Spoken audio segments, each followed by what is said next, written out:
management of side effects of hydroxyurea is an issue because it's not infrequent that patients complain of significant fatigue, mouth sores, hair loss, nausea. In my experience, those tend to be the more common ones, and then you read about leg ulcers, you occasionally see it, leg ulcers and non-melanoma skin cancers, etc. I've never actually seen hydroxyurea-induced fever, although that can also occur. These definitely could be a reason to switch the patient to ruxolitinib, and that is what I usually do when I come across something that I feel is true intolerance to hydroxyurea, something that the patient cannot really deal with long term. I will go ahead and switch those patients to ruxolitinib. The indication to switch a patient from hydroxyurea to ruxolitinib is actually it's manifold. You can have intolerance, which is intuitively easier to recognize because it's just things that the patient tells you, and they don't want to be on hydroxyurea. But then there's also resistance, and that's where it gets a little tricky. And you run into some gray zones.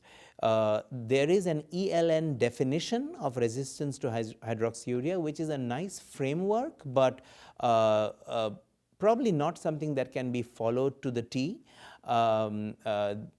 They require 3 months of at least 2 grams a day of hydroxyurea, and failure to control blood counts or phlebotomy requirements or splenomegaly at that dose for that duration.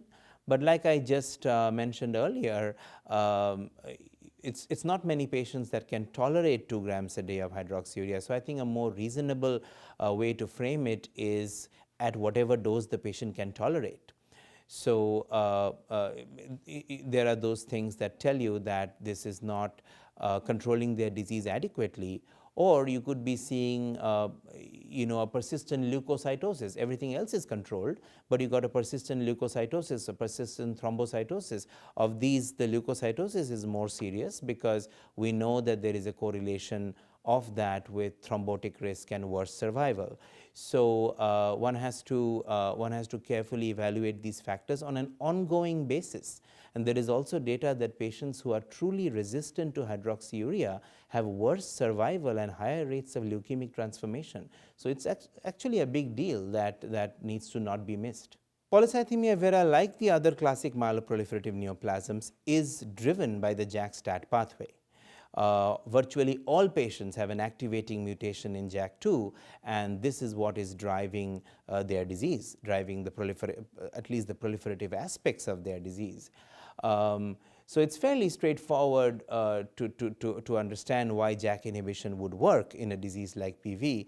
And of course, we have randomized trials, the RESPONSE trial and the RESPONSE-2 trial, that showed that that really led to the approval of ruxolitinib in the second-line setting in the US and around the world.